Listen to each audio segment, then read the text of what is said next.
Olá, amados, que a graça e a paz do Senhor Jesus continue reinando abundantemente sobre a sua vida, a sua família, o seu coração. Estamos chegando aí em mais um fim de semana e vamos mais uma vez meditarmos juntos na palavra de Deus, no nosso tema desse mês, que é sobre família. Estamos no mês da família e creio que você está envolvido aí com os 31 dias de oração pela família, campanha movida pela Junta de Missões Nacionais, junto com o Ministério Oicós, com o tema Jesus transforma a minha família. Creio que você está encarando isso como um ministério. Inclusive, vamos falar um pouco sobre isso no texto de hoje, o ministério na família, ou a família como um ministério. E uma das ferramentas que o Senhor irá usar na sua família é o culto doméstico, o momento em que você estará adorando a Deus na sua casa, invocando a presença de Deus aí na sua casa e compartilhando também um pouco da palavra de Deus. Então não deixe de fazer o culto doméstico com toda a sua família, ou parte dela, se não for possível fazer com todo mundo, mas é importante que você pratique o culto doméstico no seu lar.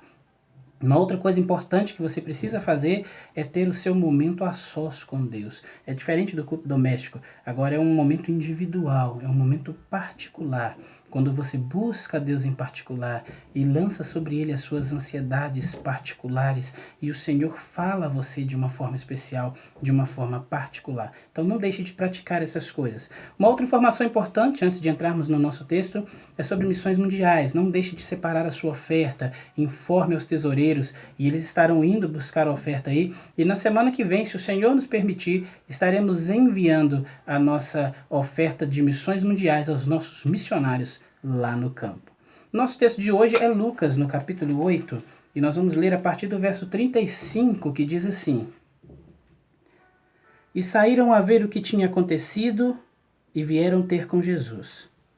Acharam então o homem de quem havia saído os demônios, vestido e em seu juízo, assentado aos pés de Jesus, e temeram.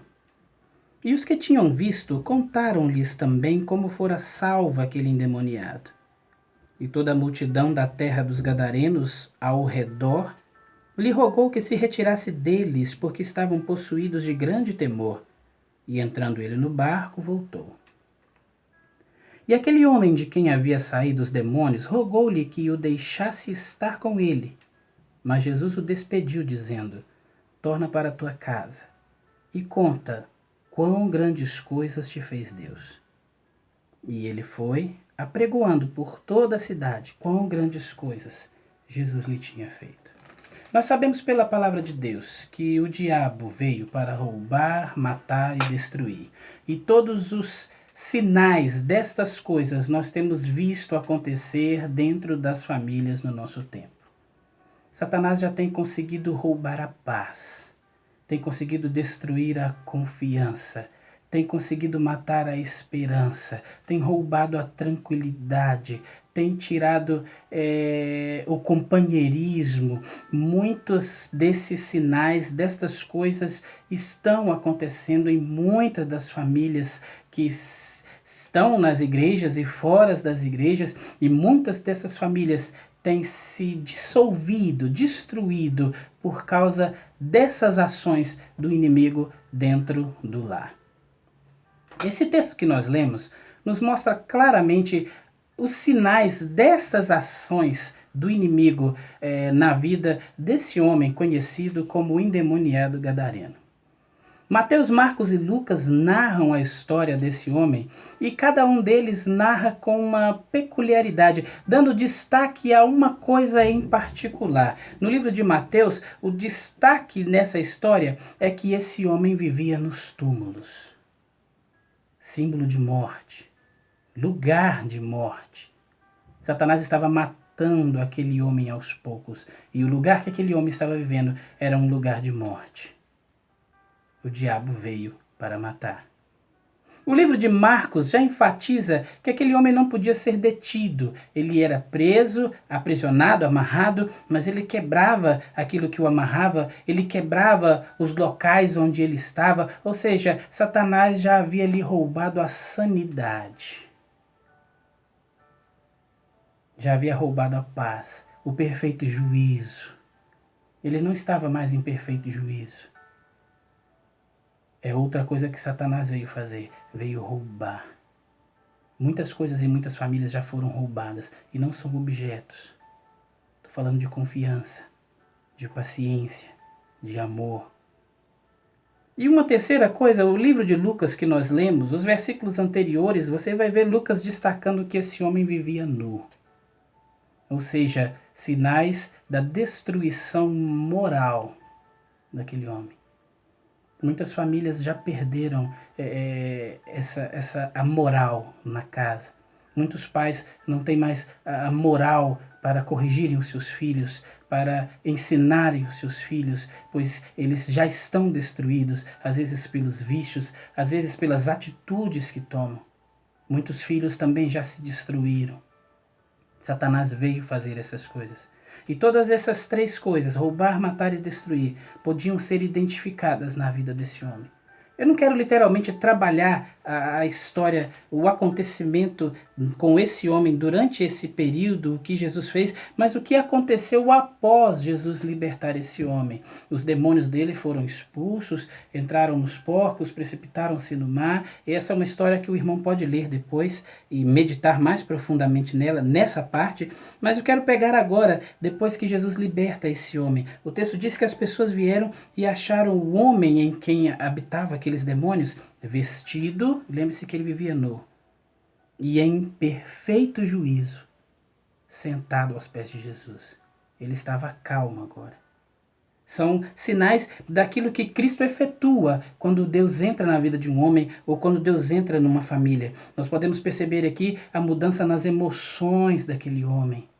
Muitas famílias estão precisando de cura das emoções. O Senhor mudou as emoções daquele homem, deixou aquele homem tranquilo. Ele estava sentado, aquele homem não ficava nem amarrado, e agora estava sentado aos pés de Jesus. Deus fez uma mudança no corpo daquele homem. Ele que vivia nu, agora estava vestido. Deus fez uma mudança na mente daquele homem. Ele agora estava em perfeito juízo, e agora ele poderia voltar de novo a viver uma vida em sociedade. São as mudanças que o Senhor fez naquele homem.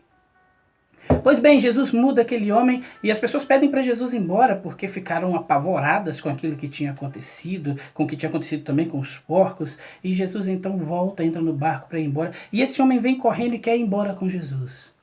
Dá para entender esse desejo. Jesus tinha mudado a vida dele. Mas Jesus tinha uma missão para ele fazer ali. Ele poderia sair com Jesus para falar de Jesus, do que Jesus fez em outros lugares. Mas Jesus queria que ele falasse ali.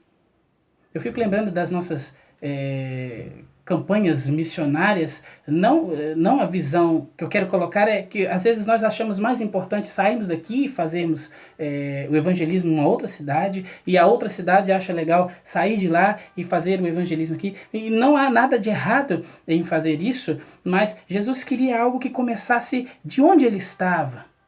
E depois atingir isso. Eu fico lembrando quando a gente vai pescar, por exemplo, e leva um mulinete.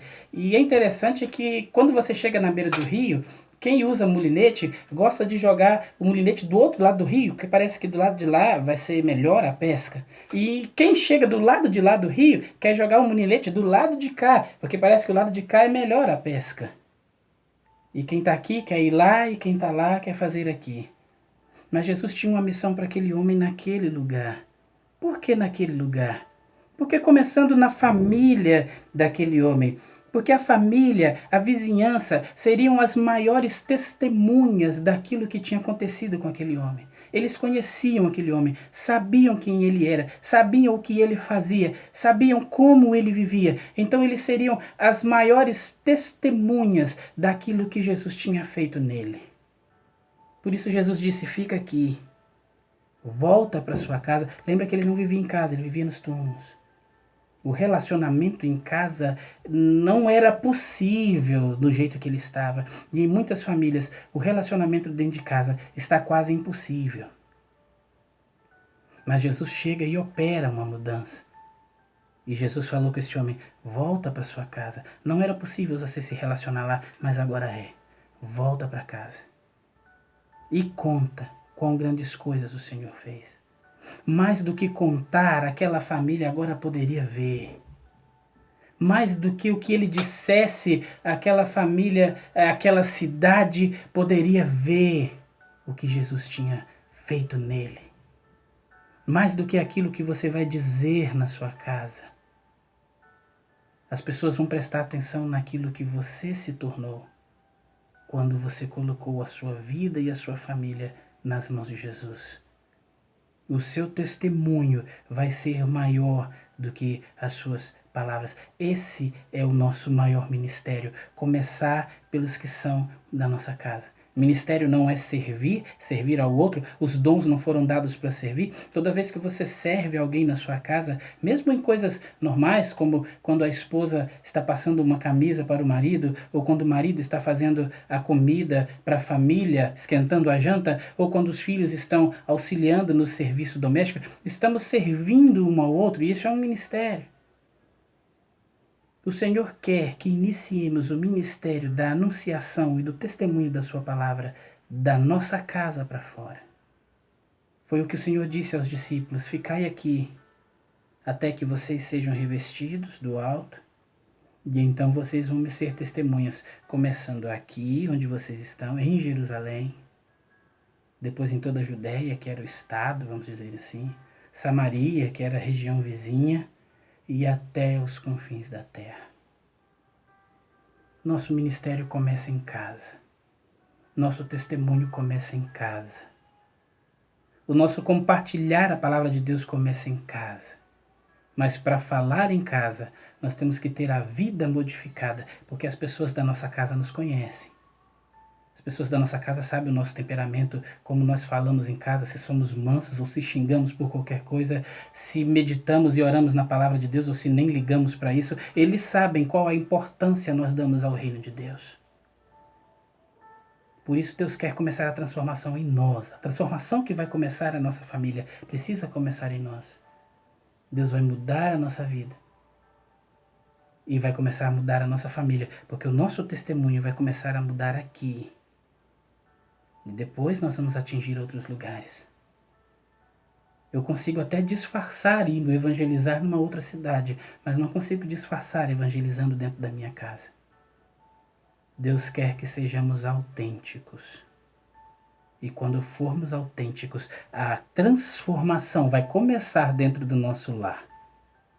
E aí vai atingir os nossos vizinhos, vai atingir os nossos outros parentes, e aí o Senhor vai nos enviar a outros lugares. Que o Senhor continue te abençoando e que você continue buscando a transformação da sua família, começando pela sua vida, no seu relacionamento com Deus. Amém? Que o Senhor nos abençoe mais uma vez.